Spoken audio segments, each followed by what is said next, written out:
In 2015, the super coronavirus, was genetically engineered. Mm. A partnership of international scientists successfully created a super coronavirus. Mm.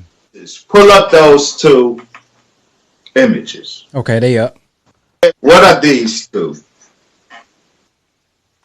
One is an article from November 2015. The other is an article from March 2020. The first one, November 2015, from Vice. It's entitled Ethical Questions Arise After Scientists Brew Super Powerful SARS 2.0 Virus. Get that language, SARS 2.0. Now, one, what is SARS?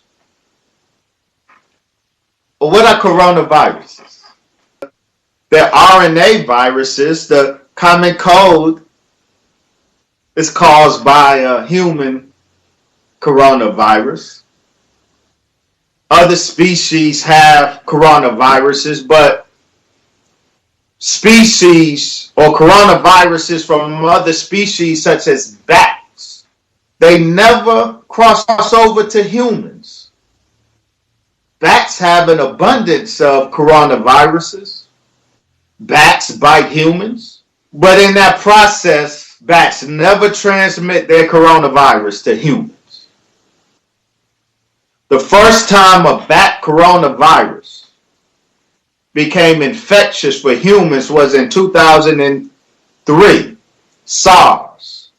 We have the documentation, Brother Ben, that allows us to say with confidence the 2002-2003 SARS virus was artificially created.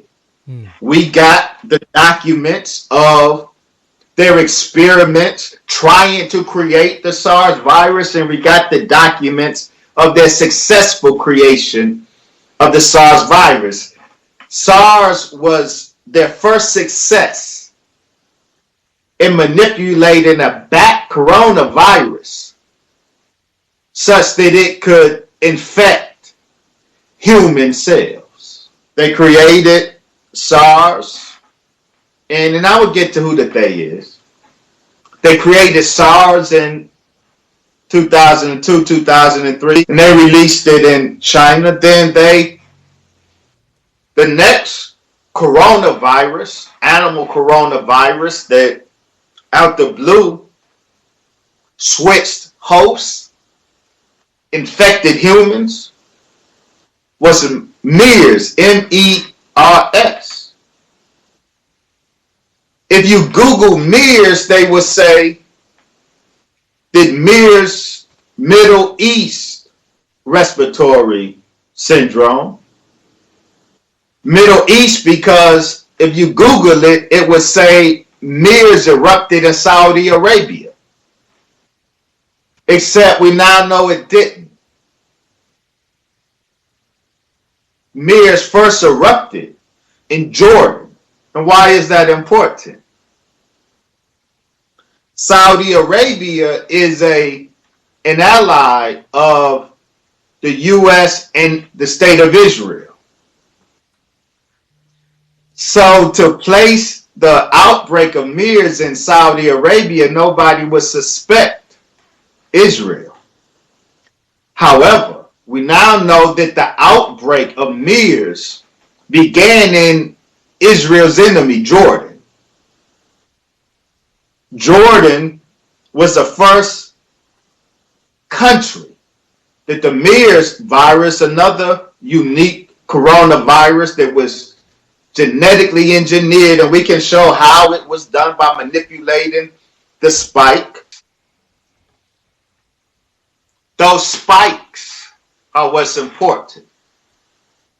That's how the virus gets its name, corona, as crown is like the corona spikes emanating from the sun. Those spikes was the focus of these evil scientists manipulating those spikes, because the spike determines what host the virus can infect. By manipulating those spikes, you can change the host of the virus. And so the bat coronavirus, it only existed in bats, but it didn't make bats sick, and it did not transmit to humans and make humans sick unless you manipulate that spike.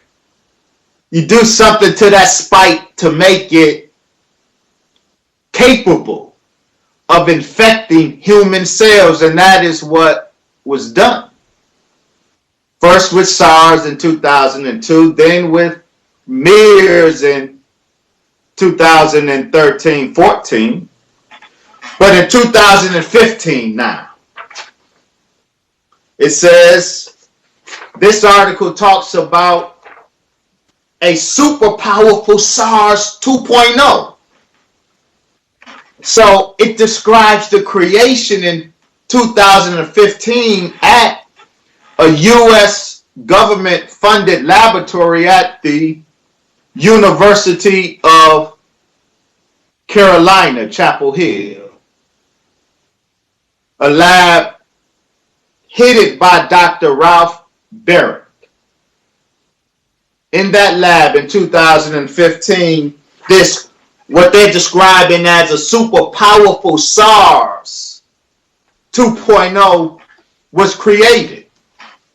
Among the scientists that worked on this artificial creation of this super powerful SARS 2.0, among the scientists was the head of the lab, Dr. Ralph Barrett, but also two scientists from the Wuhan Virology Laboratory. The Wuhan Virology Laboratory is the bioweapons laboratory in Wuhan, where the novel coronavirus broke out. Two of the scientists from the Wuhan Virology Laboratory in 2015 collaborated with U.S. scientists at the University of Carolina, Chapel Hill, in creating what is described as a super powerful SARS 2.0. Now, Dr. Anthony Fauci, head of the National Institute of Allergy and Infectious Diseases, who we see every day at the White House briefing,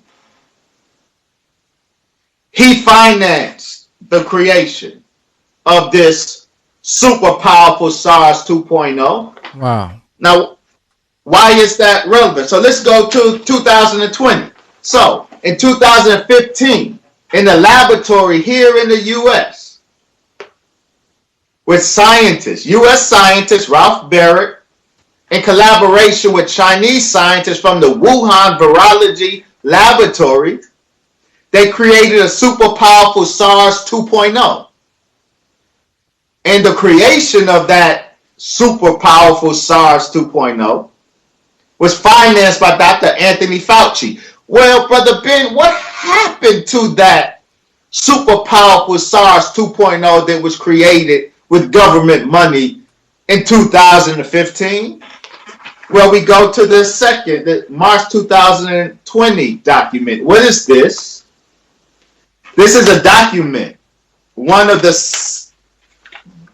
writers of which is that same Ralph Barrett, who headed the laboratory that created the super powerful SARS 2.0.